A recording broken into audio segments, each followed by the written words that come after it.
Hello बच्चों, let's see the question. The question says that there are 10 seats in a double decker bus, 6 in the lower deck and 4 on the upper deck. 10 passengers board the bus. Of them, 3 refuse to go upper deck and 2 insist on going up. The number of ways in which the passengers can be accommodated is assume all seats to be duly numbered. तो यहाँ से देखिए हमारे पास क्या है, 10 हमारे पास में seats हैं, डबल डेकर बस है एक, 6 लोअर डेक में है और 4 हमारे पास अपर डेक में है। 10 पैसेंजर्स को बोर्ड किया है बस ने। अब यहाँ पे क्या है हमारे पास, 3 refuse to go upper deck में 3 ने ऊपर जाने से मना कर दिया, 2 ने ऊपर जाने के लिए इंसिस्ट किया। The number of ways in which the passengers can be accommodated is, हमको बताना नंबर ऑफ वेज पैसेंजर जो हैं वो उनको अकोमोडेट करने के लिए, उनको व्यवस्थित करने के लिए assume all the seats to be duly numbered, अगर सारी की सारी सीट्स पे नंबर मार्क्ड हैं तो यहाँ से सबसे पहले देखिए हम की कॉन्सेप्ट की बात कर लेते हैं। देखिए की कॉन्सेप्ट में हम सबसे पहले ये बात करेंगे कि हमारे पास में जो कॉम्बिनेशन होता है, कॉम्बिनेशन क्या होता है ये हम देख लेते हैं। तो देखिए कॉम्बिनेशन का मतलब बेसिकली क्या होता है, हमारे पास सिलेक्शन, नंबर ऑफ सेलेक्शंस। तो number of ways of selection हम बोल सकते हैं, यानी कि किन्हीं भी हमको थिंग्स को अगर सेलेक्ट करना हो, केवल चूज़ करना हो, तो उसको हम कॉम्बिनेशन से शो करते हैं। हम कैसे बता सकते हैं, देखिए इसको number of ways of selection of r things from n things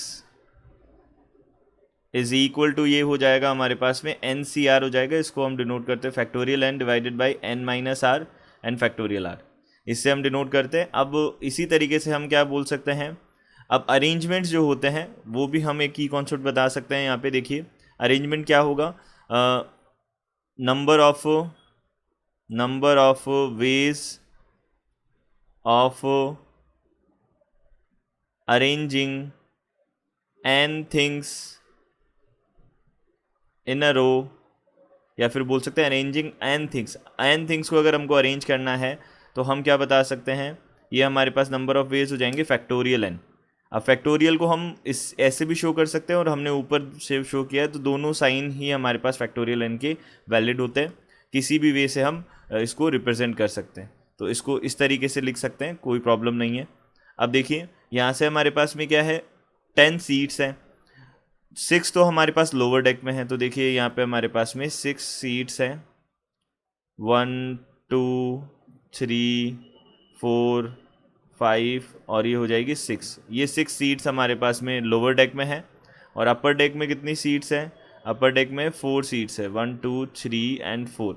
अब देखिए जो हमारे पास में 3 मेंस हैं, 3 जो पैसेंजर्स हैं, उन्होंने क्या बोला कि हम जो है वो अपर डेक में नहीं जाएंगे, उन्होंने मना कर दिया अपर डेक के लिए, तो वो लोअर डेक में ही रहेंगे। तो हमको 3 पैसेंजर्स को तो हमको लोअर डेक में रखना है और 2 पैसेंजर्स को हमको क्या करना है, 2 पैसेंजर्स ने बोला है कि हम अपर डेक में जाएंगे, तो 2 को हमको अपर में लेके जाना है। और फिर जो बाकी बचे हैं वो उनको हम कहीं भी अरेंज कर सकते हैं, उनमें हमको कोई प्रॉब्लम नहीं है। तो हमने सबसे पहले क्या किया, अगर जो नंबर, ये जो सीट्स है वो नंबर्ड है, इसका मतलब हमको अरेंजमेंट करना होगा, यानी कि अगर हम यहाँ पे अरेंजमेंट बनाएंगे, यानी कि दो पॉसिबिलिटीज़ अलग अलग होंगी, कोई भी किसी भी सीट पे नहीं बैठ सकता, उनकी सबकी नंबरिंग अलग अलग है। तो हमने यहाँ पे सबसे पहले क्या किया, देखिए हमने क्या किया, सबसे पहले number of ways of arranging two, यहाँ पे हम बोल सकते हैं 2 पैसेंजर्स या 2 पैसेंजर्स इन अपर डेक। तो अपर डेक में हमने इनको अरेंज किया, तो उसके लिए हम क्या कर सकते हैं, सबसे पहले 2 सीट्स को हमको चूज़ करना होगा। तो हमने बोला 4 सी 2 वे से हम 2 जो है सीट्स उनको सेलेक्ट कर सकते हैं, देन आफ्टर हम उनको अरेंज कर सकते हैं फैक्टोरियल 2 वे से, क्योंकि सीट्स पे नंबर लिखा हुआ है तो हमको क्या करना होगा, उनको अरेंज भी करना होगा। अब नेक्स्ट हम बोल लेते हैं नंबर ऑफ, यहाँ से ये इस डबल ऑफ हो गया, ठीक है, नंबर ऑफ यहाँ से अरेंजिंग नंबर ऑफ वेज, यहाँ से हम लिख सकते हैं, इधर भी हम नंबर ऑफ वेज लिख देते हैं, number of ways of arrangement of arranging. अब यहाँ से हम बोल सकते हैं 3 पैसेंजर्स, क्योंकि जो हैं 3 पैसेंजर्स वो ऊपर नहीं जाएंगे तो उनको नीचे ही हमको पहले अरेंज करना होगा।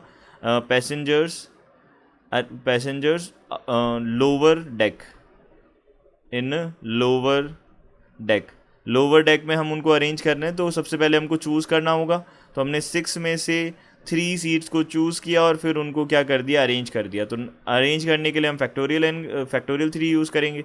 और अब यहाँ पे लास्ट हम क्या बोल रहे हैं, अब जो रिमेनिंग सीट्स है उनमें कोई बाउंडेशन नहीं है, उनमें हम बाकी जो 5 पैसेंजर्स हैं उनको अरेंज कर सकते हैं। तो यहाँ से हम बोल सकते हैं number of ways of arrangement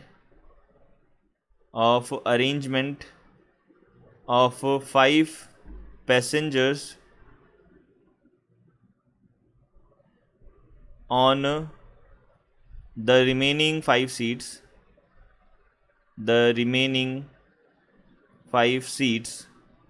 जो रिमेनिंग 5 सीट्स है उन पे हमको 5 को अरेंज करना है, तो फैक्टोरियल 5 से हो जाएंगे। तो टोटल नंबर ऑफ वेज जो होंगे वो क्या होंगे, देखिए अब ये हमको सारी जितनी कंडीशन है उनको सबको फॉलो करना है, तो यहाँ पे उनका सबका मल्टीप्लिकेशन होने वाला है। तो यहाँ से हमने बोला सबसे पहले 4c2 फैक्टोरियल 2 मल्टीप्लाइड बाई, अब यहाँ पे क्या है 6c3 फैक्टोरियल 3, यहाँ से बोल दिया हमने 6c3 factorial 3 and then after factorial 5। इनको हमने सॉल्व किया, फैक्टोरियल 4 डिवाइडेड बाय, अब देखिए फैक्टोरियल को हम इसी नोटेशन से एक ही नोटेशन यूज़ कर लेते हैं। यहाँ पे फैक्टोरियल 2 और ये फैक्टोरियल 2 यहाँ पे और है अगेन, इस फैक्टोरियल 2 से ये फैक्टोरियल 2 कैंसिल आउट हो जाएगा। फैक्टोरियल 6 डिवाइडेड बाई फैक्टोरियल 3 और यहाँ पे फैक्टोरियल 3 हो जाएगा, ये इसको कैंसिल आउट किया, ये फैक्टोरियल 5 बन गया।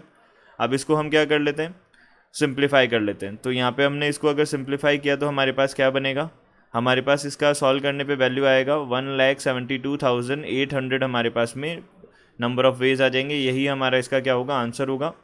I hope you understood it well, good luck, thank you.